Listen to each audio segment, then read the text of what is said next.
Cái này người dân nó người dân nhờ. Ồ, nó tôi lên nào. Ê, tôi quả đấy tôi mà tôi ấy tôi không biết hả? Tôi của to nên là họ tôi cái này tôi làm cái mình muốn chăn tôi không mình phá cái chăn nữa.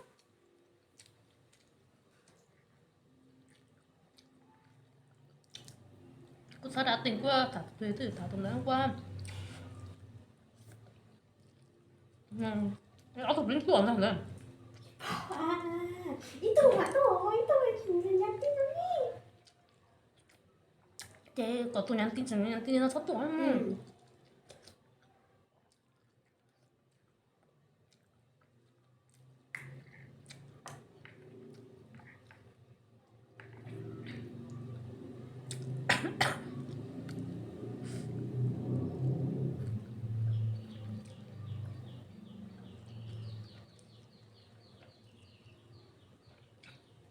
Thế này bấm mì chỉ nhiều ngủ, nhiều ngủ không dễ dàng. Cái này nó bấm mì nó chỉ trộn phút cho phút chỉ tay.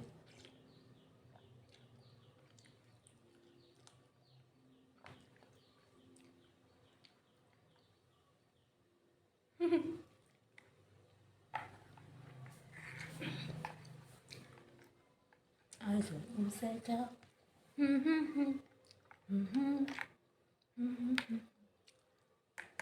Điểm mẹ thôi, không có chỉ cho điểm mẹ.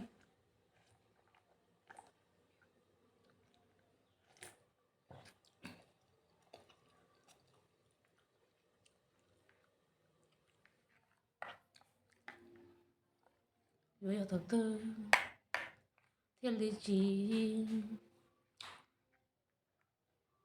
tao nói mình chỉ nói non gai xưa nhớ cứ cho thật tư hiếu cu yua cứ do thật tư thiết châu chua lu họ piềm dù mua xa xó chỉ tu tu cu xiêm cu xa tu kia chỉ xa ua nành nhom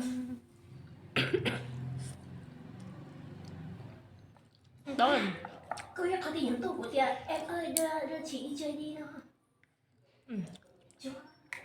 Cho thấy là nhắn rồi kiểu như nó. bye.